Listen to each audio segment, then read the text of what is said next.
चरणों में जब चंचुला गई, चंचुला को समझ में आया कि सदगुरु का होना कितना जरूरी है जीवन में। आज जैसे ही चंचुला वहां से आ रही थी, बीच में नदी पड़ती थी, रात का समय हो गया था और चंचुला भी नदी में डूब करके मर गई। बोलो हर हर। और जैसे ही चंचुला मरी, उसको यमदूत लेने के लिए आए, उसको यमदूत लेने के लिए आए। और जैसे ही यमदूत ले जाने लगे, बाबा भोलेनाथ के गण आ गए। बोले कि तुम ले जा नहीं सकते। बोले क्यों? इसने जीवन भर कभी 1 रुपया दान नहीं किया, जीवन भर इसके पति ने भी अत्याचार किया, इसका पति भी भूत योनि में भटक रहा है, वो भी जल में डूबकर मरा था और ये भी जल में डूबकर मरी है, फिर इसको क्यों नहीं ले जाए? महादेव के गणों ने मना कर दिया। बोले इसने जीवन भर पाप किया हो, जीवन भर इसने चाहे धर्म नहीं किया हो, लेकिन जिस इंसान ने शिव महापुराण को एक बार जीवन में सुन लिया, उसको जीवन के सारे पाप समाप्त हो जाते हैं। बोलो हर हर। जीवन के सारे पाप, कोई सा ग्रंथ सुन लो, कोई सा कथा सुन लो, लेकिन जब तक शिव महापुराण की कथा नहीं सुनोगे, तब तक तुम्हारा कल्याण और उद्धार नहीं हो सकता। बोलो हर हर। और महादेव की तो बड़ी प्यारी बात है ना, अकाल मौत वो मरे जो काम करे, जोर से बोलो, काम करे, और काल उसका क्या करे जो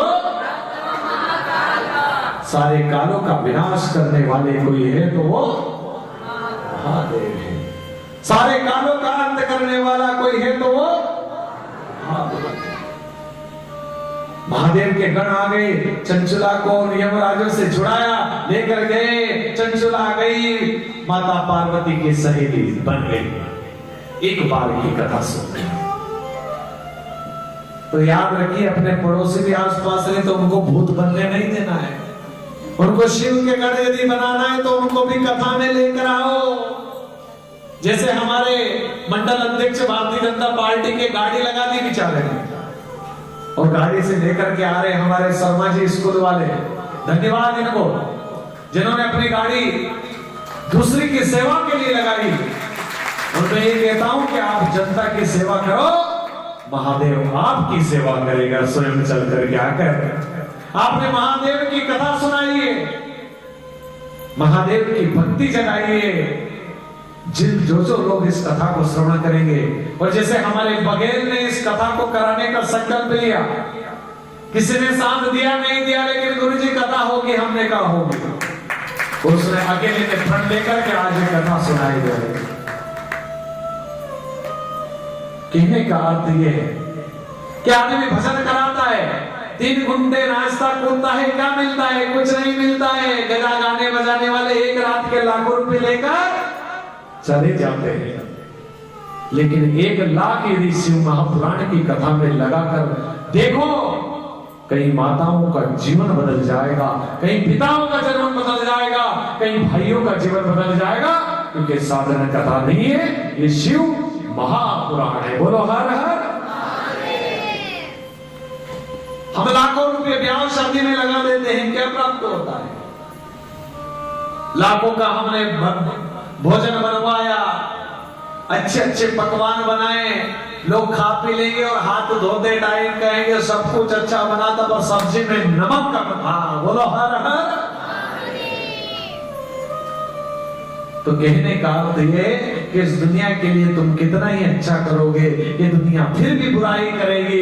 इसलिए मेरे महादेव के लिए समय थोड़ा लगाओ, तो महादेव समय निकाल के आपके सुख दुख के समय में आपका साथ देगा। बोलो हर हर। ध्यान रखिए, आज माता पार्वती ने अपनी सहेली बना लिया। किसको? चंचुला सहेली बना लिया, लेकिन चंचुला फिर भी उदास रहती थी। क्यों? क्या कारण था चंचुला उदास रहती थी? क्योंकि जिसका पति भूत योनि में भटक रहा हो, वो पत्नी कहां से सुख रही सकती है? याद रखना। मैं आज आपको एक उपाय बता रहा हूं जिसके घर में लड़ाई होती हो, जिसके घर में पति पत्नी की लड़ाई होती हो, जिसके घर में सासू बहू की लड़ाई होती हो, उनको एक उपाय बता रहा हूं। कौन कौन सुनना चाहेगा? बाकी सुनना नहीं चाहेगा तो फिर क्या मतलब कहने से? लड़ाई होती नहीं है तो अच्छी बात है, फिर तो हम कथा भी नहीं कहेंगे, आगे की कथा के। बोलो हर हर। यदि किसी के घर में लड़ाई होती है, किसी के घर में क्रोध उत्पन्न होता है, बिना बात के झगड़े होते हैं, उनके लिए मैं एक उपाय बता रहा हूं। और उपाय में कोई जादू टोना नहीं बता रहा हूं। मेरा उपाय आप देखोगे, आप सुनोगे तो कहोगे कि गुरुजी उपाय तो वो सुने, लेकिन ये उपाय आप कहां से लेकर आए? बोलो हर हर। यदि पत्नी की पति से लड़ाई होती है, पति ज्यादा लड़ता हो, जिसका पति ज्यादा क्रोध वाला हो, होता है ना, कहीं बाहर कर्जा होता है, दुकान नहीं चलती है, कहीं परेशानी रहती तो बेचारा क्रोध में आ जाता है, पति लड़ने लग जाता है।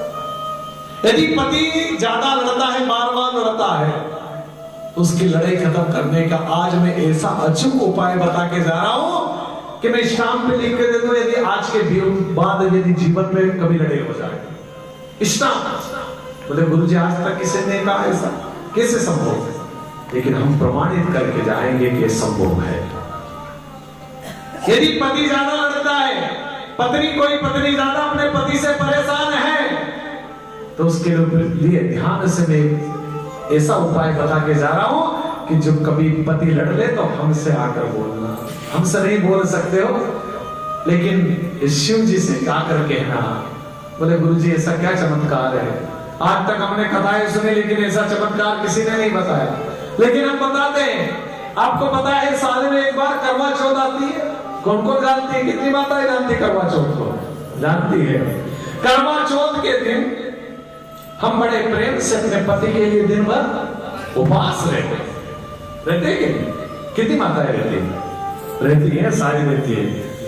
अब माता दिन भर उपवास रहती है, रात को एक थाली तैयार करती है, अबीर गुलाल कंको चावल बढ़िया दीपक लगाती है, पति के लिए दिन भर उपवास करती है, रात को छत पर लेकर जाती है और एक तरफ चलनी में चांद को देखती है, एक तरफ अपने पति को देखती है। और पति को जैसे ही देखती है, पति की आरती करती है। पति अपने आप में कहता है कि हे धन्य देवी, यदि साल में तू 2-4 बार ऐसा करे तो मुझे कितना अच्छा लगे। बोलो हर हर। वो पति बेचारा खुश नसीब एक दिन के लिए होता है, वो बड़ा आनंद में डूबता है उस दिन कि जो 12 महीने परेशान करके रखती है, साल में एक दिन है कि आरती उतारती है। उसकी एक दिन की आरती 12 महीने की शांति कर देती है। बोलो हर हर। आरती करती है, पांव पड़ती है, पांव दबाती है, वो पति आशीर्वाद देता, जाओ सदा खुश रहो। साल में एक बार यदि पति की पांव में नमन करने से घर में शांति आती है। और यदि पति फिर भी लड़ाई करना बंद नहीं करे तो अपने पति को महीने में एक बार अपने कमरे में लेकर के जाओ, उसके लिए थाली सजाओ और थाली सजा करके आरती उतार के पांव उसके चरण में वंदन करो कि पति देव साहब तुमसे बढ़कर मेरे लिए कोई नहीं है। बोलो हर हर। फिर भी लड़ना बंद नहीं करे तो हफ्ते में एक बार उसके पांव पड़ना प्रारंभ कर दो, चरण पड़ना प्रारंभ कर दो, तो हफ्ते भर तक लड़ाई करना नहीं सोचेगा। यदि फिर भी नहीं मानता है तो रोज घर में जैसे ही आए ठंडा गिलास का पानी तैयार रखो, क्योंकि आदमी जब बाहर से आता है तो गर्मी ज्यादा लगती है। और जैसे ही आता है तो गिलास हाथ में दिया और पति देवता के चरण में पड़ लिए, समझ लेना वो पति तुमसे घर में आकर कभी जीवन में नहीं लड़ेगा। बोलो हर हर। लड़ेगा लेकिन बेचारा वो क्या करे, दिन भर तो काम करेगा और घर में आएगा, पत्नी लेटी पलंग पर, बोले क्या हो गया? अरे आज तो दिन भर से सिर बहुत दुख रहा है। बोले क्यों? क्या काम करा? अरे कुछ नहीं, 2-4 जोड़ कपड़े थे वो वॉशिंग मशीन में डाले और धोए, उसमें सिर दर्द चालू हो गया। आज इस माता को, इस नारी को, आज इस मैया को भोजन नहीं बनाना है, बाजार में खाने जाना है तो सिर दर्द चालू हो गया। बोलो हाँ, बहाना है बड़ा। पति समझ गया कि भोजन भी नहीं बनाने वाली, तो फिर बेचारा कहता है क्या लेके आऊं बाजार से? बोले क्या लेकर आओगे, हम ही चलते हैं। तो 1 मिनट में तैयार हो जाती है, क्रीम पाउडर लगा करके तैयार। बोले सिर दर्द? बोले गायब। बोलो हाँ। जिसका पति लड़ता हो तो उसके पत्नी के लिए उपाय है, और जिसकी पत्नी ज्यादा लड़ती हो तो उसका क्या उपाय है? भाई पक्ष, दोनों पक्ष की बात होना चाहिए ना। इधर पति होगी तो इधर पत्नी होगी। क्या उपाय है फिर? अच्छा सही होता है कि लड़ाई खत्म होगी कि नहीं? हमने जो उपाय बताया, आपने उपाय बहुत सुने होंगे, लेकिन ऐसा उपाय किसने बताया? अपना पति है, अपना पति है। जिस पति के साथ हम 7 फेरे करके आए, उस पति की सेवा करने का भी हमने संकल्प लिया। यदि हम सेवा करेंगे तो क्या बुराई है? लेकिन नहीं, इंसान सेवा करना चाहता नहीं, माताएं सेवा करना चाहती नहीं। माताएं तो लड़ने का काम करती है, जिससे पति बेचारा आधा से ज्यादा उसका वजन कम होता है। हमसे किसी ने पूछा कि गुरुदेव महिलाओं की शादी हो जाती है तो उनकी निशानी रहती है, मांग भरी रहती है, लेकिन पतियों की क्या निशानी? पतियों की क्या निशानी की शादी हुई कि नहीं? बताइए, किसी को पता है कि नहीं? बोला हाँ। हमको भी नहीं पता था, हमने भी किसी की कथा में सुन लिया। यदि पत्नी की शादी होती है तो पत्नी अपने मांग में सिंदूर भरती अपने पति के नाम का, लेकिन पति की निशानी कैसी? अरे पति शादी के बाद में देख लो, यदि उसकी गर्दन नीचे लटकी हुई दिखे और चेहरा उदास दिखे तो समझ लो कि ये शादीशुदा आदमी है। बोलो हारा।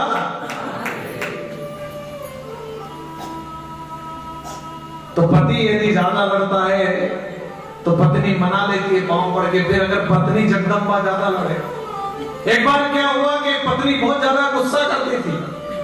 एक पति आया बाहर से, उस दिन क्रोध में थी, ज्यादा क्रोध आ गया, चिल्ला चोट करने लगी। इतनी देर से आए, 6 बार फोन लगा रही हूं, फोन नहीं उठा रहे हो। क्रोध में लाल हो गई। तो पति बेचारा थोड़ा सीधा आदमी था, और वो जैसे ही आया बोले भोजन चले जाओ, किचन में रखा है, गरम कर लो और खा लो। अब वो गया किचन में से कटोरे और वो सब निकाल करके लाया, भोजन लेकर के आया। पूरी चिल्ला चोट कर रही थी। अब इसमें वो दाल और सब्जी की जो कटोरा रहता है, समझते हो कटोरा, प्याला जो रहता है, वो उसने उसके सिर पे धर दिया। बोले मेरे सिर पे क्यों रखा? बोले कि गैस की जरूरत क्या है, तेरा दिमाग इतना गर्म हो रहा है तो मेरी सब्जी तो आधे से ज्यादा तो ऐसे ही गर्म हो जाएगी। बोलो आ जा। तो कहने का अर्थ ये, इस दिमाग को ज्यादा गर्म नहीं रखना है। पत्नी का उपाय बता दिया, पति का उपाय में कल बताऊंगा, क्योंकि आरती का समय हो चुका है। हमारे अतिथिगण कुछ आए हैं जिनका स्वागत और अभिनंदन है, उनका नाम बुला दीजिए।